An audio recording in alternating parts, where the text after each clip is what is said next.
ஒரு தத்துவ பேராசிரியர் தனது வகுப்புக்கு முன் ஒரு காலியான பாட்டிலை வைத்துக் கொண்டு நின்றார். மாணவர்கள் அனைவரும் ஆர்வமாக பார்த்தனர். அப்போது அவர் அந்த பாட்டிலில் பெரிய கற்களை நிரப்பினார். இந்த பாட்டில நிறைந்து விட்டதா என்று அவர் கேட்டார். மாணவர்கள் ஒத்துக்கொண்டார்கள். பின் அவர் சிறிய கல் வகைகளை சேர்த்தார். அவை கற்களுக்கிடையில் சரிவர அமர்ந்தன.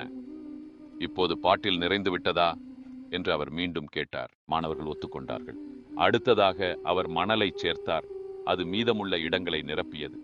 இப்போது முழுமையாக இருக்கிறதா என்று அவர் கேட்டார். மாணவர்கள் ஆம் என்று பதிலளித்தார்கள்.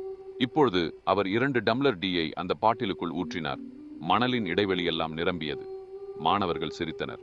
இதை பாருங்கள் என்று பேராசிரியர் சொன்னார். இந்த பாட்டில் உங்கள் வாழ்க்கையை பிரதிபலிக்கிறது. இந்த கற்கள் முக்கியமான விஷயங்கள். உங்க குடும்பம், ஆரோக்கியம், உறவுகள், இவை உண்மையில் முக்கியமானவை. இந்த சிறிய கற்கள் மற்ற முக்கியமான விஷயங்கள், உங்கள் வேலை, வீடு போன்றவை.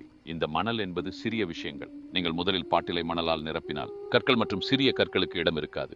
ஒரு நொடி நின்றார். அதை மாணவர்கள் புரிந்து கொள்ள இடமளித்தார். பின்னர், உங்கள் வாழ்க்கையில் உண்மையில் முக்கியமான விஷயங்களுக்கே முன்னுரிமை கொடுங்கள். முக்கியமானவற்றுக்கான இடம் எப்போதும் இருக்கும். இதோடு மறந்து விடாதீர்கள் என்று அவர் ஒரு டீ கிளாஸை உயர்த்தி, எப்படி வாழ்க்கை நிரம்பி இருந்தாலும் நண்பர்களுடன் ஒரு டீ சாப்பிட சில இடங்கள் எப்போதுமே இருக்கும்.